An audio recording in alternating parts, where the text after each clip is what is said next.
Bonjour, aujourd'hui Paris au Moyen-Âge.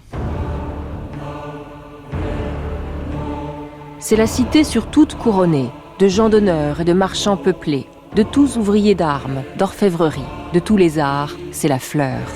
Eustache Deschamps, poète du XIVe siècle.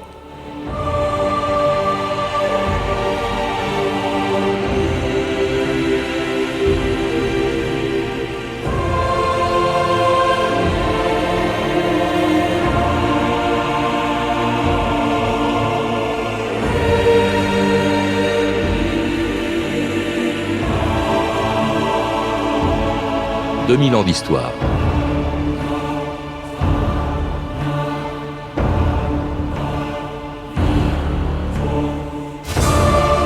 Que leur ville soit le centre du monde, les Parisiens en sont convaincus depuis longtemps. Ce qu'ils ignorent peut-être, c'est que bien avant que la Tour Eiffel et les Champs-Élysées deviennent les emblèmes de la capitale de la France, Paris au Moyen-Âge était déjà une ville considérable.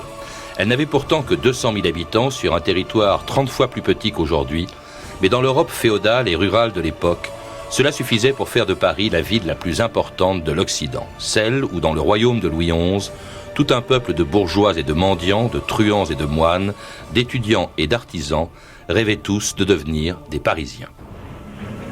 Paris, je te salue. Je te salue en vous, car je veux que Paris, ce soit vous tous aussi. J'aime bien mes soldats. J'affectionne mes ouvriers, mais vous, mes artisans, je vous mets à l'honneur.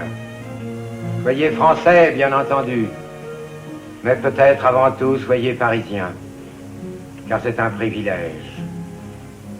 Menuisiers de Cahors ou de Pont-à-Mousson, parvenus à Paris, soyez des ébénistes. Fabricants de quincailles à la Roche-sur-Yon, deviens ferronnier d'art en t'installant ici. Bijoutier de Nevers ou de Clermont-Ferrand, parvenus à Paris, devenez des orfèvres. Simone Roux, bonjour. Bonjour. Vous êtes historienne et auteur d'un livre sur Paris au Moyen-Âge, publié chez Hachette, un livre dans lequel vous rappelez qu'à l'époque, comme on vient de l'entendre d'ailleurs dans cet extrait de film, Paris était essentiellement peuplé de provinciaux. C'était pas une ville de province, mais c'était une ville de provinciaux. Qu'est-ce qu'ils venaient chercher à Paris? La proximité du pouvoir? Oui, d'abord ils venaient chercher sans doute des conditions d'une vie meilleure que dans leur village d'origine. Paris, au XIIIe siècle, a puisé une bonne partie de sa population dans les campagnes de l'Île-de-France, qui étaient déjà assez surpeuplées, et donc ils allaient chercher du travail, de quoi gagner leur vie, et au XIIIe siècle, leur liberté personnelle, parce que quelques-uns étaient encore des serfs. Et là, c'était une ville d'hommes libres, d'hommes et de C'était femmes libres. Voilà, la ville rend libre, comme dit le vieil adage allemand. Alors c'est forcément en puisant dans la province que Paris a pu grandir d'une manière considérable à partir du XIIIe siècle, essentiellement. Hein, j'ai sous les yeux des chiffres, je crois qu'il y avait 50 000 habitants au début du XIIIe siècle. Il y en avait 200 000 un siècle plus tard, à l'époque de Philippe Auguste, qui est un peu à l'origine, au fond, de cet essor de Paris, parce qu'il a décidé d'en faire sa capitale. Oui, il a décidé d'en faire sa capitale à un moment où la royauté a déjà anciennement pris l'habitude de chercher une capitale et où Paris était déjà bien désigné. Mais Clovis, c'est vrai que Clovis, au VIe siècle, au Ve siècle, avait déjà décidé d'en faire la capitale. Mais enfin, les rois voyageaient beaucoup, c'était une royauté itinérante jusqu'à Philippe Auguste. Voilà. Je pense que c'est ça. Et la deuxième chose qu'il faut rappeler, c'est qu'au milieu du XIIe siècle, la rive droite s'est développée avant la rive gauche. Et il y avait déjà une puissance économique qui pouvait attirer le pouvoir, qui ainsi aurait une ville resplendissante à la mesure de son envie de se représenter aussi magnifiquement. Et une ville donc dont les limites sont fixées par cette fameuse enceinte de Philippe Auguste. C'était très petit Paris à l'époque. Il faut rappeler peut-être quelles étaient les limites de Paris. C'était à peu près, c'était beaucoup plus petit que Paris d'aujourd'hui. Ah, nettement. Il fallait, sur la rive gauche, ça passait derrière en gros le Panthéon. Hein, il reste d'ailleurs un petit morceau visible de l'enceinte de Philippe Auguste, pieusement conservé. Et sur la rive droite, il y a eu 2 enceintes médiévales. La première qui faisait de Paris du XIIIe siècle une belle ville ronde. Et puis, comme la ville s'est développée surtout sur la rive droite, quand Charles V, au milieu du XIVe siècle, a voulu développer encore la ville, alors à ce moment-là, il y a une dissymétrie et la ville marchande est apparue dans l'espace plus grosse que la ville des écoles et des écoliers. Alors, les rois se sont installés, il y avait le palais qui était dans l'île de la Cité, dont il reste pas grand-chose, la Sainte-Chapelle et la Conciergerie. Il y avait aussi le château du Louvre, qui était dont il ne reste rien, parce que le Louvre qu'on voit aujourd'hui, c'est pas du tout celui de Philippe Auguste. Et alors, une population assez importante, pour l'époque, pas très importante au regard de la population parisienne d'aujourd'hui, mais c'était 200 000 habitants, et alors, qui vivait dans une très grande promiscuité. Vous parlez d'une ville moderne, Simone Roux, mais enfin, quand on voit la façon dont vous décrivez la vie des Parisiens, c'était pas très salubre. C'est un mot à prendre dans un sens relatif. Je pense qu'elle était moderne autant par les problèmes qu'elle se posait et que par les réponses qu'elle y a apportées. Elle était moderne parce qu'elle était grande, et donc il fallait trouver des réponses collectives, alors que les gens étaient habitués à chacun résoudre ses problèmes tout seul. Il a fallu trouver une discipline. On parle même de la nécessité de trouver une urbanité, une façon de vivre ensemble. Ça, c'était moderne. Ce qui était moderne aussi, c'est, par rapport au monde féodal, l'importance de l'artisanat, du travail des produits, et non pas seulement du travail des champs. Donc là, c'est une modernité relative, évidemment, absolument pas comparable au niveau technique que nous avons atteint. Mais c'est pas le problème. Vous dites qu'il y avait des animaux en liberté, que les porcs se baladaient dans les rues de Paris. Ça leur était interdit, mais il y en avait quelques-uns qui se faisaient. On sait très bien ce que valent les interdictions.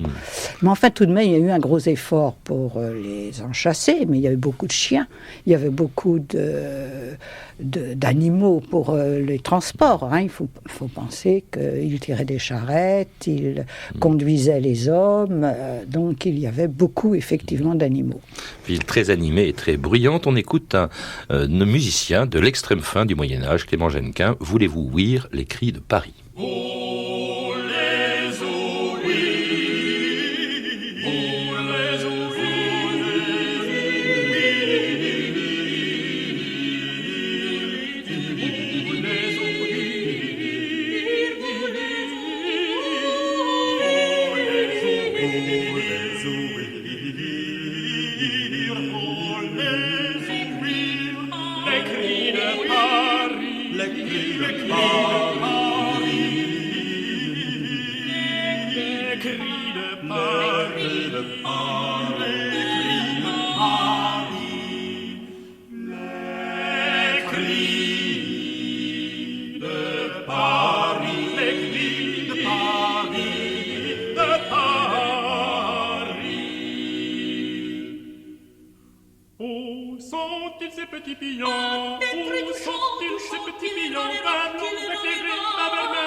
Vous écoutez France Inter, 2000 ans d'histoire. Aujourd'hui, Paris au Moyen-Âge.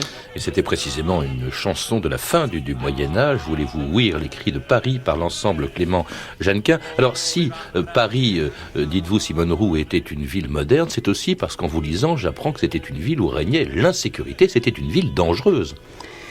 C'est un problème que se posent les historiens, parce que nous avons des textes qui sont à interpréter de manière différente.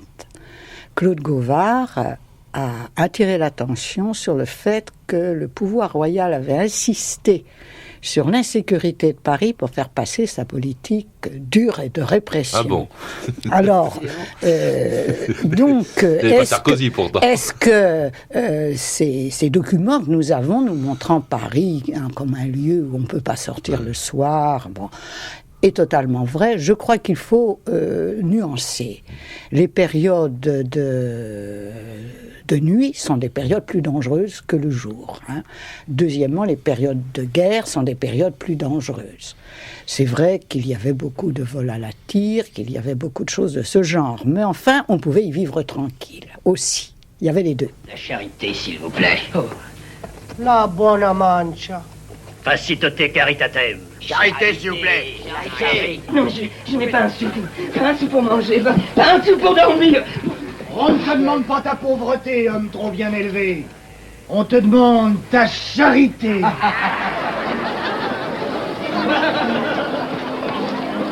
Où suis-je? À la cour des miracles. Au service du roi, j'exécute les ordres. Allez, partez, chassez. La place de Grève est assez grande pour les baladins. Allez! La place de Grève, Simone Roux, c'était le haut lieu, le centre le plus actif de Paris. C'était à l'endroit où se trouve à peu près aujourd'hui l'hôtel de ville. Il s'appelait la place de Grève parce que c'était un port. Absolument, c'était un port, c'était un lieu dégagé, donc on pouvait tirer les bateaux, on pouvait entasser les marchandises, et c'est là que on a la Hanse des marchands, qui est à l'origine de la municipalité parisienne, avait acquis la maison aux Piliers de façon à faire la première maison commune. L'hôtel de ville, quoi. Voilà, avec cette nuance que Paris n'avait pas de municipalité et que son gouvernement était directement sous l'œil du roi et de son prévôt. Oui, parce qu'il y avait le prévôt, il faut préciser. Oui. Il y avait le prévôt de Paris, mais il y avait aussi le prévôt des marchands. Voilà. Et finalement, c'est lui qui est devenu en quelque sorte le maire de Paris. Oui. Mais c'était le plus puissant. Les marchands étaient d'ailleurs vraiment les plus puissants dans Paris. Tout à fait. Ils représentaient une élite. Et un bon roi était celui qui prenait la vie de ces hommes sages et compétents, comme disent les textes. Et sur la place de Grève, et effectivement, il y avait là la réunion de tous les gens qui cherchaient du travail, qui venaient se faire embaucher, d'où je pense notre expression « faire grève » qui relie ce lieu au travail et à la cessation du travail. Oui, parce que ça, c'est l'arrêt de travail, mais là, il venait chercher du boulot auprès de ces marchands qui vivaient essentiellement donc du négoce, des activités portuaires. D'ailleurs, il y avait plusieurs ports. Il y avait un port par produit arrivant dans Paris, il y avait des céréales, il y avait le port des vins aussi. C'est curieux parce que vous dites que Paris produisait du vin. Oui, Paris, enfin, le Paris actuel était très en vigne. La rive gauche était jusqu'au début du XIIIe siècle couverte de vignes. Et tout Parisien un petit peu aisé possédait une vigne dans la banlieue et faisait rentrer son vin.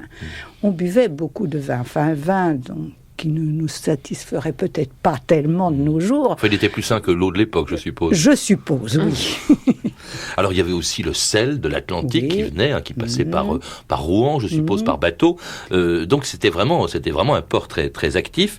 Et alors, tout ça, ça faisait un quartier très vivant. Oui. C'était le quartier des marchands, c'était le quartier de l'aristocratie, de la cour aussi, qui s'était installée sur la rive droite, ce qu'on appelait d'ailleurs la ville. Oui. La moitié de Paris, la rive droite, on appelait ça la ville. On appelait ça les premiers plans de Paris que nous avons conservés, qui datent de la moitié du XVIe siècle, la désigne effectivement comme la ville.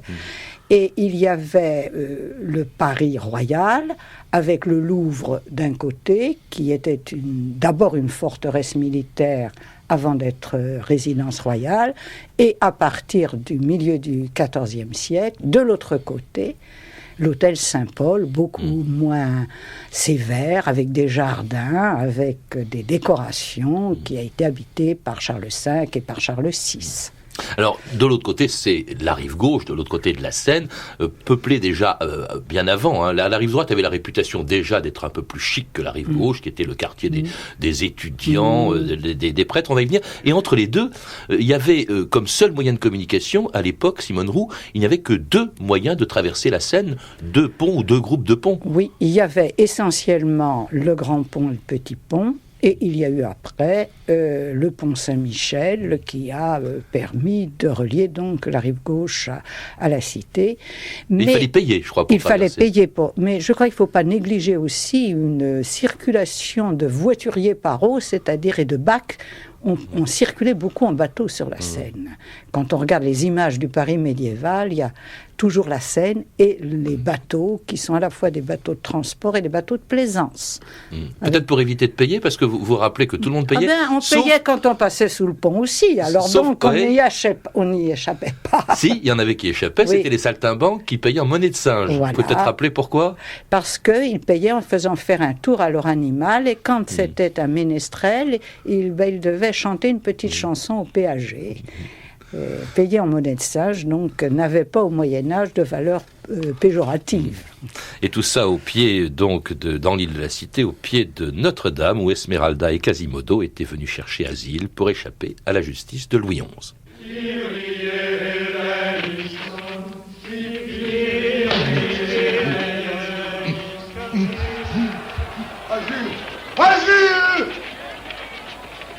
La cathédrale est un lieu de refuge.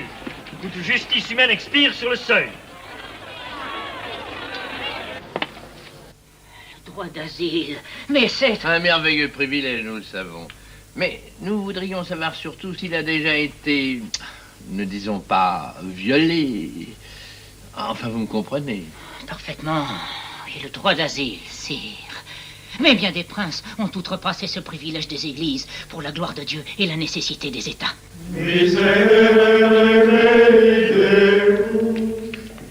Alors c'était un extrait de Notre-Dame de Paris d'après Victor Hugo. Cela dit, je crois qu'effectivement, à l'époque, au Moyen-Âge, le droit d'asile n'était plus beaucoup respecté dans les églises ou les monastères parisiens. C'est ce que vous dites en tout cas, Simone Roux. Oui.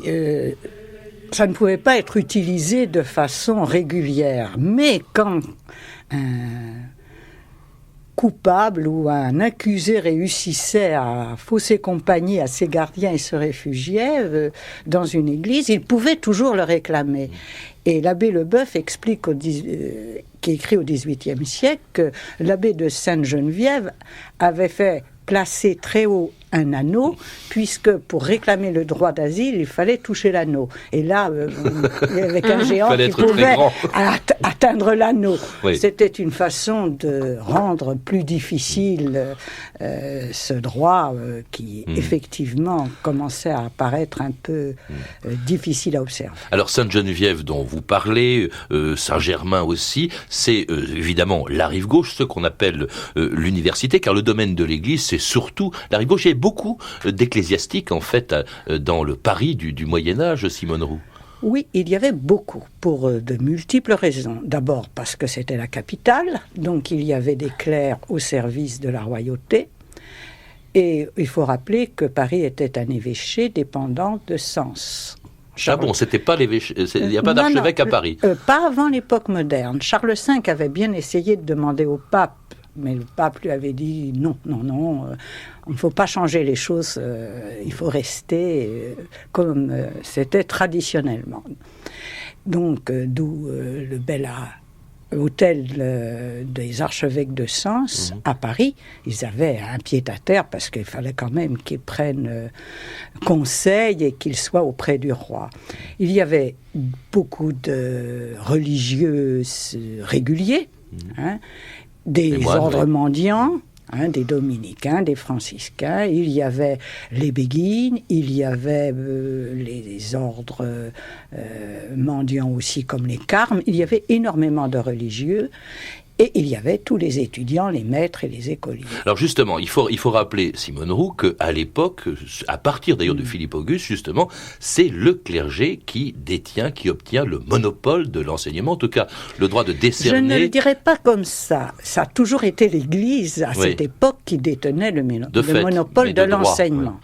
Et les étudiants et les maîtres ont commencé à s'organiser à la fin du XIIe siècle. Et ils se sont heurtés à la fois à l'évêque et au pouvoir royal. Et ils ont été protégés par le pape. Et Philippe Auguste leur a donné des privilèges qui correspondait aux privilèges ecclésiastiques. Donc là, c'est le roi qui suit la papauté.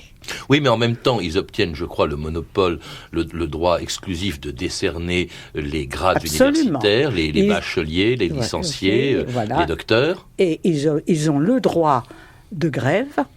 Ah bon? Oui, ils ont le droit de suspendre leurs cours si on atteint leurs privilèges, et ils ont le droit de quitter Paris, c'est le droit de sécession pour aller enseigner ailleurs. Ils l'ont exercé au XIIIe, au XVe, ça fait grincer des dents, et les rois comme Louis XI rappellent que s'ils ont des problèmes, qu'ils aillent devant le Parlement qui les réglera. C'est la raison, en tout cas, l'enseignement est très développé. Il faut rappeler aussi qu'ils reçoivent les étudiants pauvres qui viennent de province. Ça, c'est grâce à Robert de Sorbonne qui crée la Sorbonne pour cette raison-là. Oui, qui est une espèce de résidence universitaire, puisqu'au départ, les collèges se bornent à loger et nourrir les étudiants. Et puis, au cours du Moyen-Âge, de l'enseignement s'y installe, et à la fin du Moyen-Âge, la Sorbonne qui est devenue le lieu où s'enseigne la théologie et la théologie officielle. Et parmi, c'est une ville d'étudiants, et parmi eux, François Villon, un des auteurs du Moyen-Âge qui aimait beaucoup Paris, la revue de texte Stéphanie Duncan. Oui, alors l'idée que Paris est le centre du monde, que les Parisiens sont les plus beaux, les plus intelligents, date peut-être du XIVe siècle. Alors vous allez peut-être être étonnés, provinciaux et étrangers qui nous écoutez et qui vous retrouvez parfois à Paris dans les embouteillages. Un certain Jean de Gendun, au début du XIVe siècle, fait l'éloge de leur calme et de leur amabilité. Il m'a semblé, dit-il, que beaucoup de ceux qui sont nés à Paris sont doués d'une telle modération et d'une telle douceur que par une louable habitude, ils ont peu de penchant à se mettre en colère. La plupart d'entre eux paraissent agréables par leur urbanité et la douceur de leur esprit. Ça a changé, ça. Oui, peut-être. Alors Jean de Gendun semble tout de même un peu effarouché par le charme dangereux des Parisiennes. « J'aime à croire, dit-il, que les épouses et les mères de famille, malgré le luxe et la diversité excessive de leurs ajustements et malgré les beautés ineffables de leur visage, conservent les lois du mariage. » En moins effarouché, le poète François Villon, au siècle suivant, déclare sa préférence dans sa ballade des femmes de Paris. Quoi contient belle langagière, florentine, vénitienne, assez pour être messagère, et mêmement les anciennes, prince, aux dames parisiennes, de bien parler, donner le prix. Quoi qu'on dise d'italienne, il n'est de bon bec que de Paris. Alors, au XIVe siècle encore, les Parisiennes sont réputées aussi pour leur franc-parler et leur goût de la fête. Dans votre livre, Simone Roux, d'ailleurs, vous rapportez l'histoire de 3 dames de Paris, écrite par un certain Vatriquet de Couvain. Alors, les 3 amies font croire à leur mari qu'elles vont en ville acheter des tripes. Eh bien, pas du tout. En réalité, elles vont passer toute la nuit dans une taverne à bavarder, rire, manger et goûter tous les vins possibles. Alors, au petit matin, elles sont si ivres qu'elles passent pour mortes et elles sont enterrées vives. Et en se réveillant au cimetière, les 3 Parisiennes, nullement effarouchées, crient au tavernier « Drouin, Drouin, apporte 3 harengs salés et un pot de vin ». Alors une joie de vivre parisienne qu'on retrouve dans ces vers d'Eustache Deschamps, toujours au XIVe siècle, lorsqu'il quitte à regret la capitale. « Adieu Mamour, adieu douce fillette, adieu grand pont, halle, étuve, bain, adieu danse, adieu lapin, perdrix que je réclame, adieu Paris, adieu petit pâté ». Mais ça fait longtemps aussi que le sentiment de supériorité des Parisiens agace. Il agace par exemple Rabelais, qui pour les ridiculiser, place à côté d'eux le gigantesque Gargantua.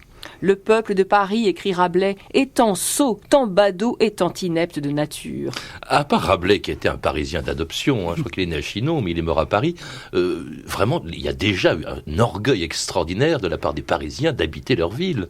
Une espèce de mépris, au fond, de la province, presque. Alors, il y a 2 choses. Les citadins se sont depuis longtemps jugés supérieurs aux campagnards, donc les Parisiens obéissent à cette règle, et en plus ils sont les habitants de la capitale d'un royaume qui est un des royaumes les plus puissants de l'Occident à l'époque. Ils ont des privilèges spéciaux, des privilèges juridiques, des privilèges économiques, Et ils se sentent supérieurs parce qu'ils ont un style de vie avec des moyens de connaissance, de contact, d'échange de savoir qui les font plus ouverts. C'est le creuset de la ville bien connue qui fonctionne ici. Mais ils ont connu quand même des difficultés graves. Il y a eu la guerre de 100 ans, il y a eu les Armagnacs et les Bourguignons, beaucoup de départs de Paris. Il y a quand même une espèce de déclin temporaire qui s'est produit au XVe siècle. Il y a eu une très très grave crise, non pas dans la première moitié du XIVe siècle, où la ville a réussi à surmonter son traumatisme, c'est-à-dire la Grande Peste et ensuite la Révolution d'Étienne Marcel, mais c'est la première moitié du XVe siècle qui a été épouvantable, parce que là, la ville, le système urbain s'est coincé. Les gens se sont ruinés, ont abandonné les maisons. Il y a eu la crise économique, il y a eu la crise politique, la guerre civile et la guerre étrangère. Plus quelques petites épidémies. Donc, en gros, on estime que Paris a perdu la moitié de sa population. Et donc, le texte qui était cité au début de l'émission, avec Louis XI appelant les artisans, il les appelait aussi à venir repeupler Paris. Alors, cette ville du Moyen-Âge, du Paris du Moyen-Âge, il ne reste pas grand-chose, je l'ai dit tout à l'heure, mais c'est au Moyen-Âge, en fait, que Paris est devenu, au fond, la première ville, et est restée la première ville de France. Je pense, sans être une médiéviste qui tire tout à son époque, je crois que un certain nombre de traits de l'histoire de Paris se trouvent déjà au moment du XIIIe, XIVe et XVe siècle, tout à fait. Merci Simone Roux. Je rappelle donc que vous êtes l'auteur d'un livre, Paris au Moyen-Âge, publié chez Hachette Littérature dans la collection célèbre La vie quotidienne. Vous avez pu entendre des extraits des films suivants: Notre-Dame de Paris de Jean Delannoy, disponible en cassette chez Canal+ Vidéo, et Si Paris nous était compté de Sacha Guitry, distribué également en cassette par René Château. C'était 2000 ans d'histoire, à la technique Antoine Viossa, documentation Virginie Bloch-Lenné et Claire Tesser, revue de texte Stéphanie Duncan, une réalisation de Anne Kobilac. Une émission de Patrice Gélinet.